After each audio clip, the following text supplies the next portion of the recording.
Kalau kalian tinggal di pedalaman kayak aku dan pengen ngerasain nikmatnya Krispy Kreme, merapat deh. Aku bakal jelasin cara membuat Krispy Kreme yang enak banget. Donatnya tuh tipis, luarnya agak sedikit garing, tapi dalamnya lembut banget dan ringan. Jangan di skip videonya ya, karena bakal banyak tips di dalamnya. Stay tune! Pertama, aku mau campurin bahan keringnya dulu, tapi nggak termasuk ragi. Karena mixer rotiku lagi rusak, jadi untuk mempercepat kalisnya adonan, aku pakai metode autolysis. Bahan-bahan kering yang aku masukkan terdiri dari tepung terigu protein tinggi, gula halus, dan susu bubuk. Resepnya nanti akan ditulis di description box ya. Nah, ini diaduk sempurna sampai semua tercampur rata. Selanjutnya, masukkan bahan-bahan basah. Pertama, aku masukin kentang yang sudah dikukus. Aku suka banget adonan donat pakai kentang karena hasilnya lebih lembut dan wangi. Aku campurin aja kentangnya pakai tangan biar lebih merata.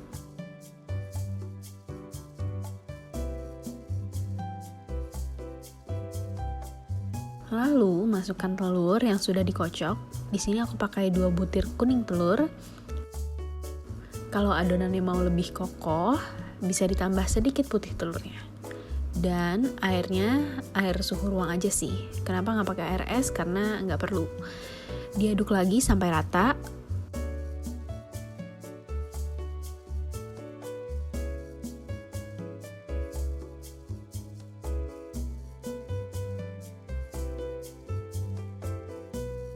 Kalau aku diadon pakai tangan ya. Gak perlu diadon kencang gimana banget, gak usah. Yang penting tepung sudah terkena air dan adonannya akan lengket seperti ini. Tapi tenang aja, adonannya nanti bakal ditutup dengan plastik wrap dan didiamkan selama 3 jam agar adonannya kali sendiri. Jadi nanti waktu mixernya gak akan lama.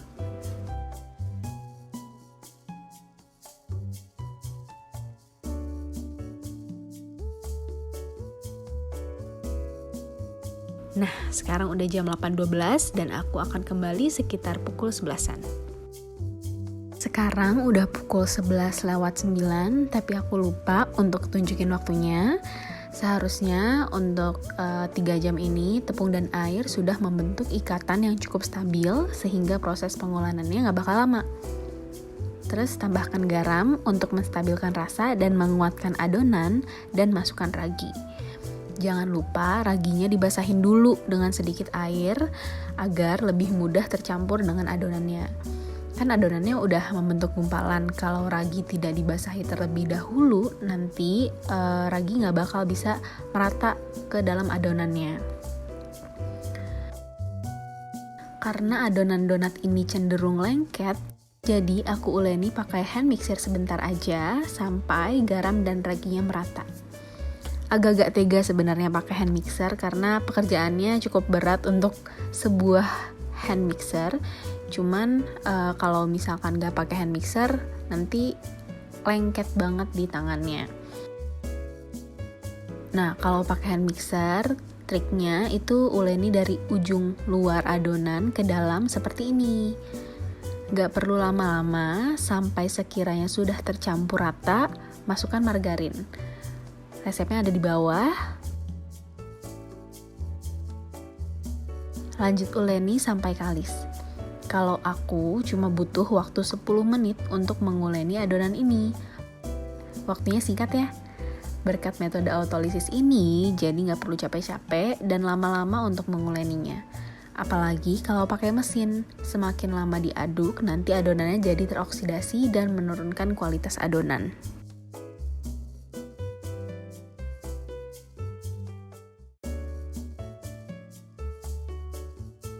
Sekarang aku mau uleni sebentar pakai tangan untuk memastikan bahwa adonannya sudah kalis elastis. Tuangkan sedikit minyak ke meja kerja untuk mengatasi adonan yang lengket.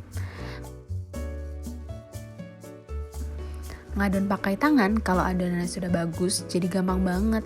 Ngadonnya tuh seperti nyuci baju kayak gini.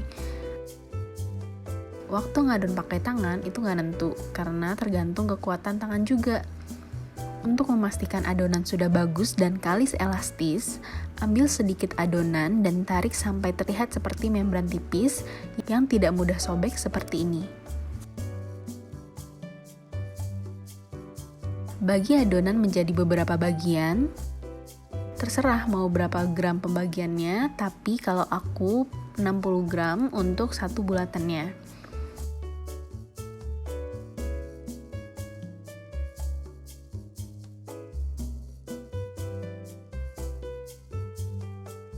Setelah dibagi, dibulatkan menjadi seperti ini sebelum dilanjut proofing yang pertama, agar proofingnya lebih sempurna. Kemudian letakkan adonan pada alas kerja yang sudah ditaburi tepung dan tutup dengan plastik wrap juga kain. Proofing pertama ini membutuhkan waktu kurang lebih 30 menit.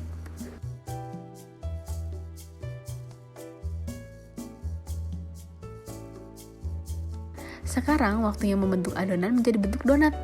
Ini part paling membahagiakan karena nanti bentuknya bakal jadi cantik banget.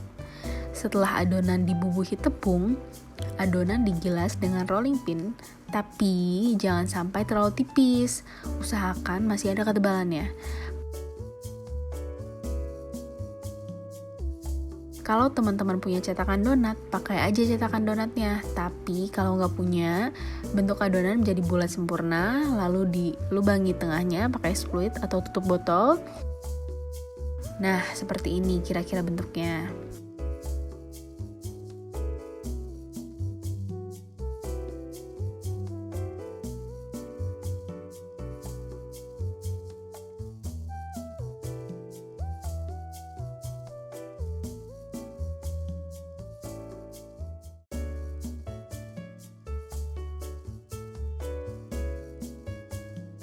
Sisa adonannya jangan langsung dibuang karena nanti bisa digunakan lagi untuk cetakan selanjutnya.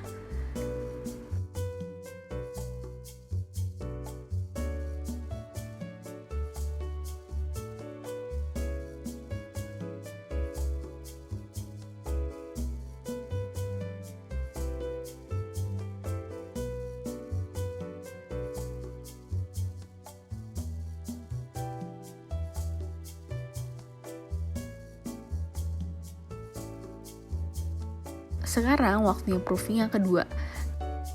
Tutup adonan dengan kain bersih selama 30 menit.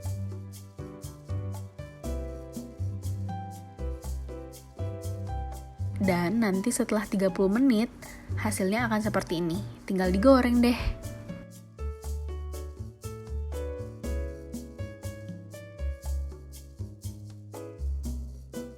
Goreng donat pakai api sedang.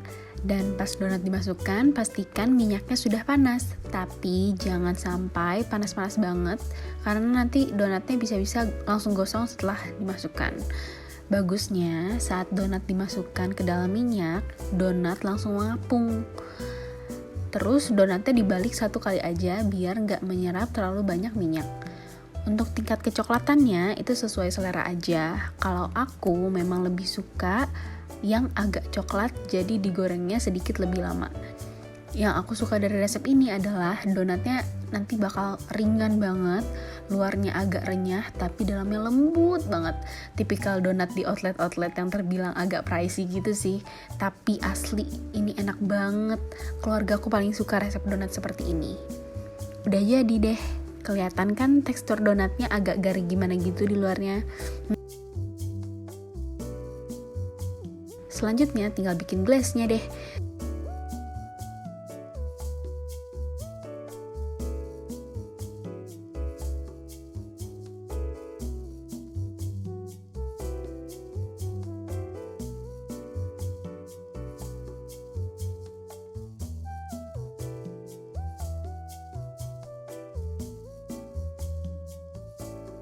Saat bikin glaze, susunya jangan banyak-banyak ya.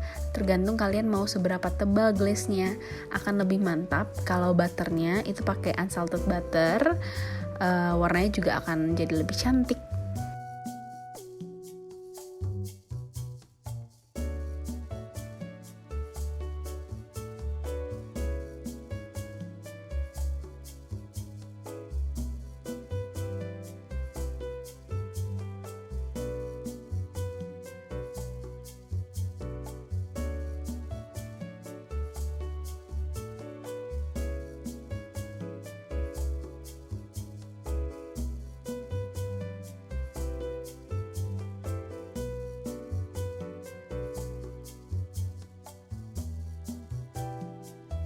Nah, ini tinggal dicelupin, ditiriskan, diangin-anginin bentar, dan jadi deh.